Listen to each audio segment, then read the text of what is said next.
đây thì nó kết hợp giữa hiện đại và cả cổ kính nữa. Phía bên trái của mình là các tòa nhà hiện đại, còn phía bên phải lại là tòa lâu đài cổ kính.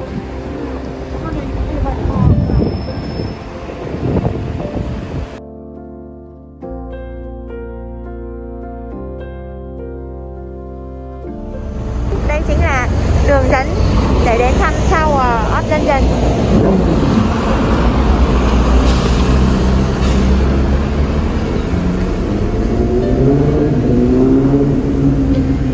Để đi dạo vòng ngoài của cung điện thì miễn phí, không có thu tiền. Hôm nay là thứ tư giữa tuần nhưng mà cũng có khá nhiều người đến đây tham quan.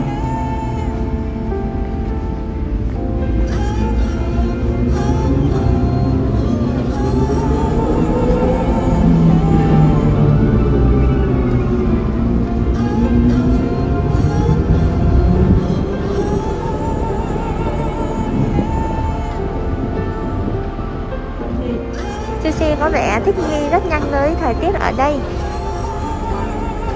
Khi mà cha mẹ cảm thấy khá là lạnh nhưng mà anh lại bảo là mát. Và mỗi khi có ánh nắng thì hai vợ chồng mình mừng lắm bởi vì ấm. Thì anh lại nói là nắng quá, nắng quá. Khi nào tắt nắng là anh mừng.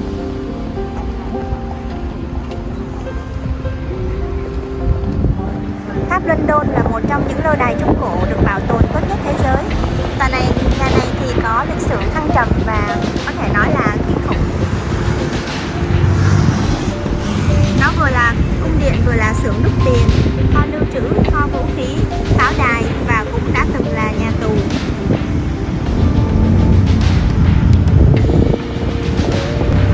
Ở trong tháp London này cũng có một tòa tháp được gọi là tháp máu. Tại vì ở đây đã từng diễn ra sự kiện ám sát. Người chú đã giết chết hai đứa cháu của mình, đó là hai hoàng tử. Sau khi vua cha của họ qua đời, sau khi hai cậu bé biến mất thì người chú đã lên ngôi vua.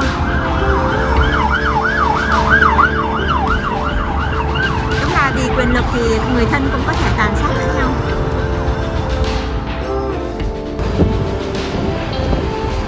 Dòng sông Thêm chảy qua London, cho nên để phát triển thành phố này thì trong thành phố có rất nhiều các cây cầu. Có hai cây cầu dễ bị nhầm lẫn với nhau, đó chính là Tower Bridge và London Bridge. Mọi người cứ nghĩ là hai cây cầu này là một, nhưng mà cây cầu London Bridge thì thường hay xuất hiện trong các bài hát thiếu nhi mà các em bé như Sushi thường hay nghe. London Bridge is falling down, falling down, falling down. London Bridge thì nó cổ hơn, nó được xây dựng trước cái Tower Bridge này.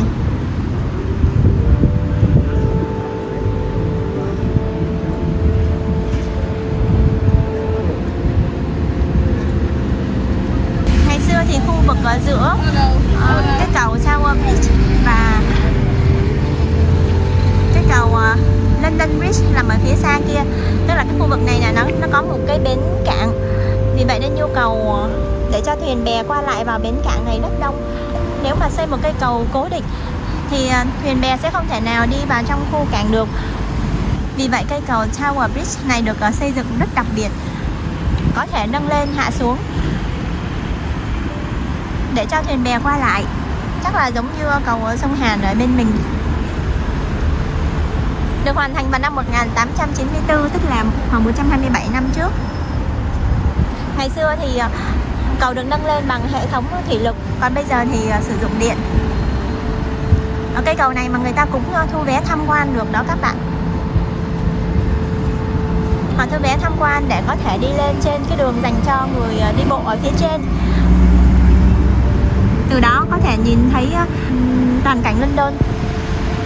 Tầm nhìn có thể trải rộng đến 40 dặm, đến tận lâu đài Windsor.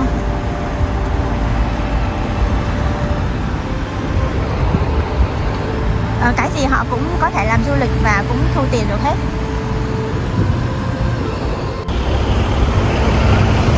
Mình rất thích ngắm nhìn những công trình cổ bởi vì cảm giác được lịch sử mà nó đã trải qua. Ta đã chứng kiến bao nhiêu sự kiện của quốc gia này.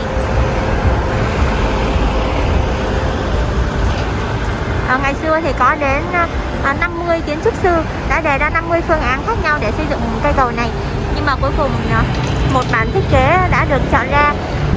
Đi bộ ở chỗ khoác nối này thôi cũng làm mình cảm thấy khá là run, tại vì mỗi khi mà có xe lớn đi ngang qua thì cái cầu này nó rung bần bật.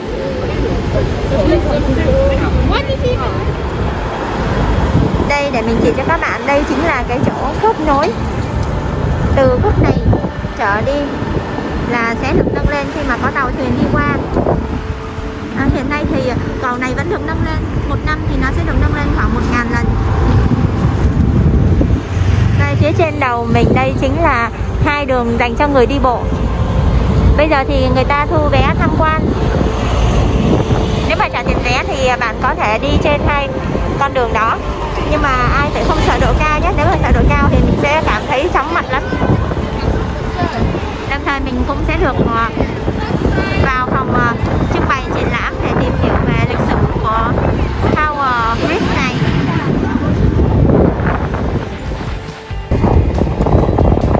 Tòa nhà màu vàng vàng bên đó chính là tòa nhà Quốc hội, và góc phía bên phải cái tháp cao nhất chính là Big Ben.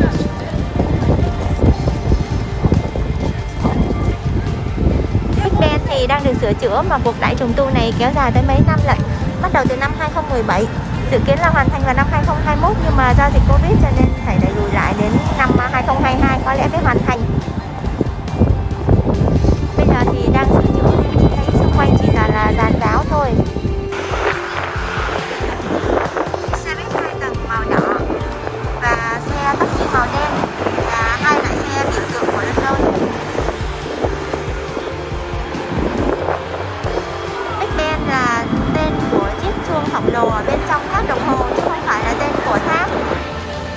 Nhưng mà mọi người quen gọi là tháp Big Ben rồi. Rất nhiều taxi màu đen này các bạn. Cái chuông khổng lồ này nặng tới 13 tấn.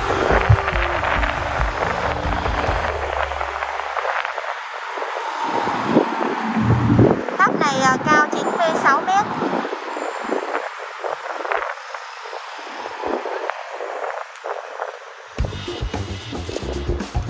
Tháp Big Ben hồi xưa chính là chiếc đồng hồ 4 mặt lớn nhất thế giới, nhưng mà bây giờ thì không còn nữa rồi.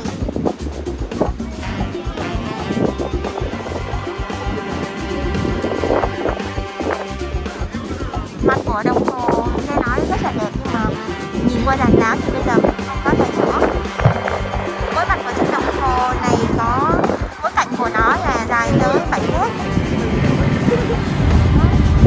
Trên đó có gắn những miếng kính trong suốt. Ở dưới mặt đồng hồ thì có dòng chữ có nghĩa là xin Chúa hãy bảo vệ cho nữ hoàng Victoria của chúng con.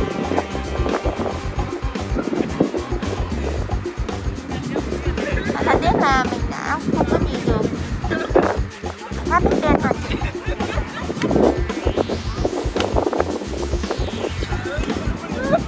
Tòa nhà Quốc hội nhìn khá là lộng lẫy.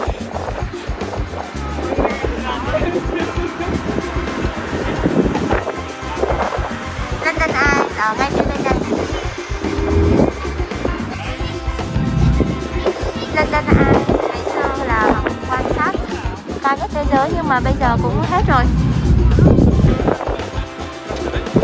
Càng về sau khi mà người ta làm những công trình mới thì đều phải làm cao hơn so với những công trình cũ.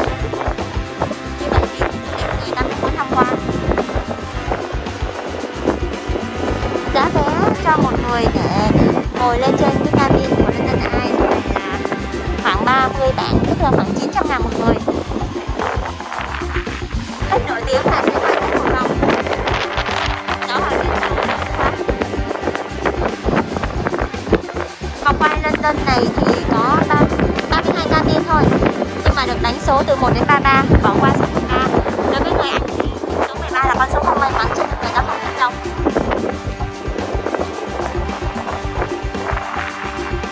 Người ta hay tổ chức lễ đính hôn với lại cầu hôn ở đây lắm các bạn. Vì thế mình chỉ cho các bạn thêm một bí kíp để cầu hôn các bạn nữ, đó là đưa các bạn nữ lên đây và cầu hôn thì tỷ lệ thành công rất là cao. Bây giờ đang là giữa trưa cho nên nhìn vòng quay này không được lộng lẫy lắm. Còn nếu như vào bình minh hoặc là Đó, vòng quay này lên đèn và có thêm ánh sáng không? Vòng quay này nó rất là ảo diệu.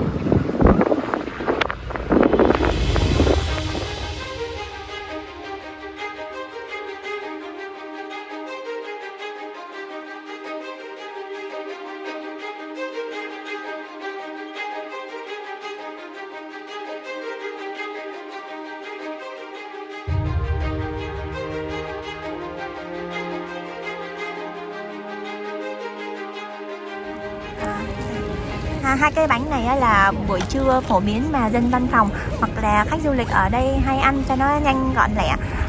Người ta thường hay ra siêu thị để mua những cái bánh mì kẹp như thế này, khoảng 2,5 bảng một cái. Hai cái thì 5 bảng là 150.000 Việt Nam đồng.